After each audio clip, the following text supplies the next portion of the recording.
Bienvenue dans le Réveil Otaku. Aujourd'hui, on va parler de révélations fracassantes dans l'industrie des mangas au Japon.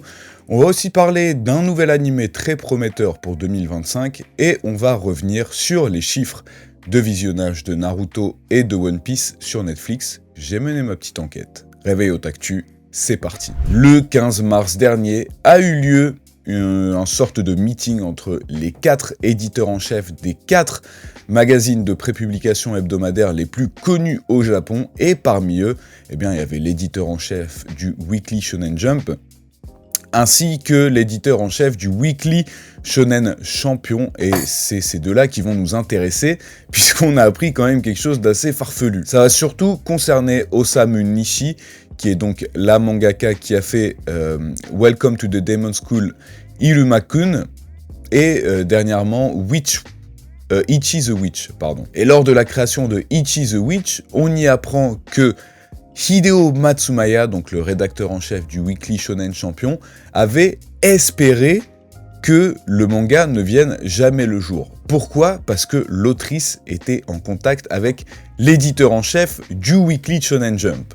Et oui, il est pas bête, il voulait garder l'exclusivité de la mangaka talentueuse pour lui-même, puisque Iruma-kun était publié dans le Weekly Shonen Champion à ce moment-là. Mais au final, ça va, il dit que malgré ses sentiments personnels, il a laissé l'autrice faire ses choix et respecter son choix. Mais là où c'est encore plus drôle, c'est que lorsqu'il a dit cette anecdote, il s'est adressé au rédacteur en chef, l'éditeur en chef du Shonen Jump, et il lui a dit: voilà, en gros, j'ai rien fait, j'ai respecté ses choix, puisque j'ai appris dans le Shonen Jump qu'on ne frappe pas sur les faibles. Le mec a osé dire ça à l'éditeur en chef du magazine hebdomadaire qui s'écoule le plus au Japon. Et du coup, j'ai été faire mes recherches sur les mangas les plus vendus de tous les temps du Weekly Shonen Champion. Et son manga le plus vendu, c'est Baki, toutes séries confondues, avec 100 millions de ventes.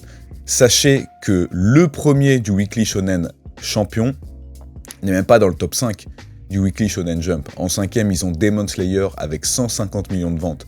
Ensuite, Koshikame, Naruto, Dragon Ball et One Piece. Donc j'ai trouvé ça quand même assez osé. Alors ok, c'était sur le ton humoristique, parce que quand on regarde les chiffres, honnêtement, on peut même regarder les chiffres de vente pour l'année 2024.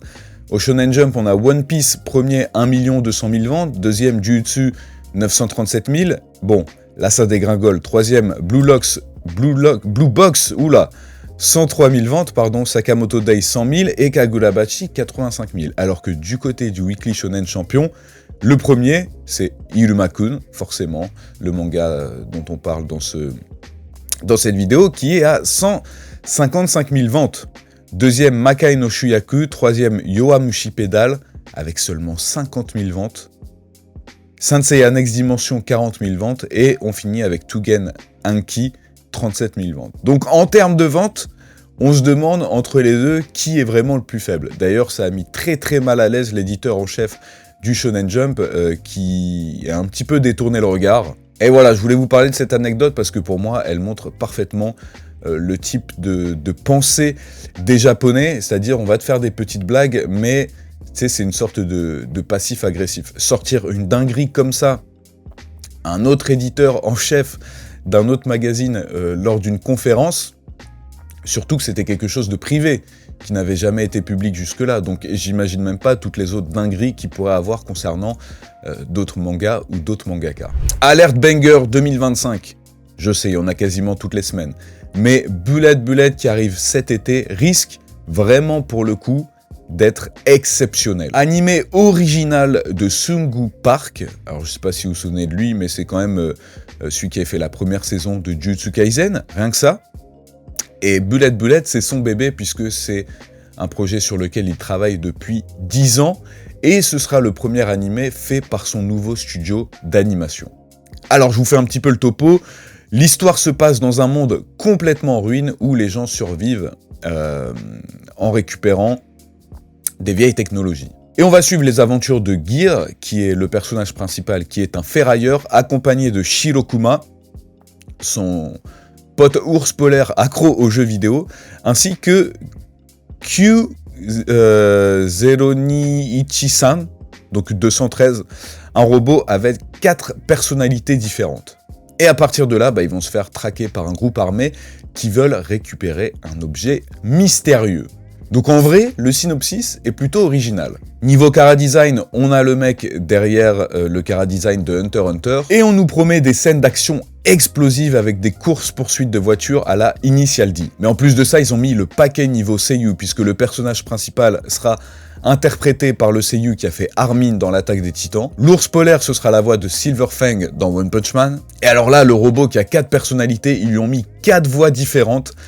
Alphonse de Full Metal Alchemist, Akane dans Psycho Pass, Gilgamesh dans Fate et Rukia dans Bleach. Sans oublier la fameuse Noah qui sera interprétée par la seiyuu qui a fait Nobara dans Jujutsu Kaisen. Ouais, quand même, hein. Il faut un petit peu de Jujutsu Kaisen dans le projet de Sungu Park. Donc les 8 premiers épisodes sortiront le 16 juillet et la suite arrivera le 13 août. Moi je suis personnellement pas très fan de ce genre de sortie où on met que la moitié tout d'un coup et l'autre moitié plus tard. On a vu ce que ça a donné avec la partie 6 de JoJo's Bizarre Adventure. Je suis pas fan. Soit on sort ça toutes les semaines ou tous les épisodes d'un coup, mais divisé comme ça, je comprends pas l'intérêt. Mais les gens sont plutôt hypés et au vu des premières images, eh bien ça rappelle énormément les animés de style du début des années 2000. Vous savez, un petit peu à la Samurai Champloo, Cowboy Bebop. Mais attention, parce que ça peut aussi devenir très vite un flop. On l'a vu avec Ninja Kamui, je sais pas si vous vous souvenez. Le premier épisode était une masterclass, animation de fou, chorégraphie de combat incroyable. Et puis, au fur et à mesure des épisodes, c'est devenu de la CGI vraiment trop moche, trop éclaté. Donc, attention. On va attendre et on va voir ce que ça donne. Mais c'est prometteur. Bon, souvenez-vous, mercredi, j'ai parlé de la news comme quoi Naruto était plus vu sur Netflix, 330 millions d'heures vues en 2024 par rapport à One Piece. Et beaucoup de gens me sont tombés dessus en mode « Oui, mais de toute façon, One Piece, il n'y a qu'une dizaine d'épisodes dispo sur Netflix, là où Naruto, c'est en complet. Et en plus de ça quoi ? Je sais plus, en plus de ça, quoi. Et en plus de ça, personne ne regarde One Piece sur Netflix. Ok, du coup, j'ai mené des recherches, ça m'a vraiment pris, je dirais au moins une bonne heure, facilement. Donc, je compte sur vous pour le petit like, au cas où. Donc, je me suis dit, écoute, ce qu'on va faire, c'est qu'on va voir, puisque ces statistiques sont dans le monde entier, combien d'épisodes de Naruto Shippuden sont dispo dans le monde entier? Combien d'épisodes de One Piece sont dispo dans le monde entier? Alors, j'ai pas pu faire pour tous les pays, hein, ça demande des recherches vraiment colossales, mais j'ai pris les pays avec le plus d'utilisateurs, Netflix. Par exemple, j'ai pris les États-Unis qui a 66 millions d'utilisateurs Netflix. Et 220 épisodes de Naruto sont disponibles, là où Naruto Shippuden, 0. Pour One Piece, 550 épisodes dispo. Ensuite, l'Angleterre, 14 millions d'utilisateurs. Tout Naruto dispo, 220 épisodes, Naruto Shippuden 0, One Piece 0. Pour la France, avec ses 10 millions d'utilisateurs, vous avez raison, puisque tout Naruto dispo, plus tout Naruto Shippuden, qui correspond à 500 épisodes, alors que One Piece, seulement 50. D'ailleurs, j'étais aussi assez surpris de voir qu'au Japon, One Piece, on n'a que 50 épisodes, on n'a que l'arc de Egghead. Là où, par exemple, au Canada, ils en ont 600, et en Australie, 574. Bref, pour vous la faire courte, j'ai fait un petit résumé. Au total, dans les pays les plus gros consommateurs de Netflix, 3600 épisodes de Naruto sont disponibles, là où One Piece, il n'y en a que 2231. Mais c'est là où c'est très difficile à analyser, puisque One Piece est dispo en intégralité aux États-Unis, comme je vous l'ai dit, qui comporte 66 millions de viewers, ce qui est énorme. C'est tout simplement énorme. Ça correspond... attends, il y a combien d'utilisateurs Netflix dans le monde? Ça ne fait qu'augmenter, c'est une dinguerie. Il y en a 300 millions. Donc 25%, allez un petit peu moins, on va dire 20% des utilisateurs se retrouvent aux États-Unis. Et c'est plus que les 4 autres pays derrière, qui sont Brésil, Angleterre, Allemagne et France. Donc, ce que je veux dire, c'est que c'est vraiment kiff-kiff. On n'arrivera jamais à savoir qui fait vraiment plus de vues, puisqu'on peut se dire, ok, si One Piece était dispo en entier, en Angleterre, en France, en Allemagne, peut-être que ça dépasserait Naruto, mais si Naruto était dispo en entier, Naruto Shippuden aux États-Unis, 500 épisodes, là il y en a 0, ça pourrait aussi être beaucoup plus. Donc en gros, ce que je veux dire, c'est que faites très très attention aux chiffres que vous voyez passer sur Internet. Vous avez tout à fait raison de vous poser des questions. Et en fait, les sites font exprès, parce qu'ils veulent être dans le sensationnel, de ne pas vous donner toutes les statistiques, tous les éléments de réponse. Puisque forcément, je suis le premier à être tombé dedans, et j'avoue ma faute, j'avoue mon erreur, c'est pour ça que je rectifie ça dans cette vidéo. Ça va faire des clics, ça va faire plus parler de dire Naruto fait plus de vues que One Piece. Et je suis tombé dedans.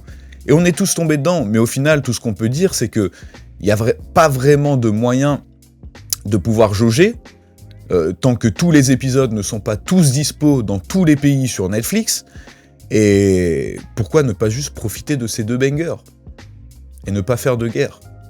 Voilà, c'est tout ce que j'avais envie de dire. L'actu en bref, Anime Japan, c'est ce week-end, donc on aura énormément de grosses news lundi prochain. Je sais pas comment je vais faire pour faire un épisode qui va tenir environ 10 minutes, mais au pire, voilà, ce sera un épisode d'1 heure, je pense que tout le monde sera content. Le manga My Dress Up Darling est officiellement terminé, et la saison 2 de l'anime est toujours prévue pour 2025. La suite de l'anime Trigun Stampede sortira en 2026 et va s'intituler Trigun Stargaze. Un nouveau visuel pour l'anime très attendu sur Netflix intitulé The Summer Hikaru Died, prévu donc pour cet été. Le fils de Takehiko Inoue, mangaka de Slam Dunk, a rejoint officiellement la seconde division de basket japonais, professionnel. Donc peut-être que son prochain fils deviendra samouraï, on ne sait pas. Et le Betis Séville qui vient de sortir un maillot officiel en hommage à Naruto. Alors on ne sait pas pourquoi, il n'y aura que 845 exemplaires, et personnellement je le trouve très très moche.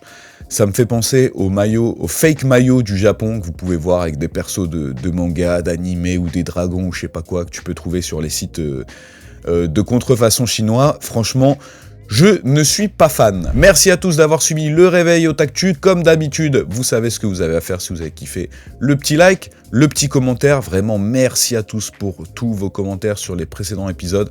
Même si j'ai pas forcément le temps de répondre à tous, sachez que je lis tous vos commentaires, au moins les premières heures après la sortie de l'épisode. Voilà, encore un grand merci à ceux qui me soutiennent sur Patreon. Le lien est dans la description. Je vous souhaite un excellent week-end et je vous dis à lundi, 7h. Ciao.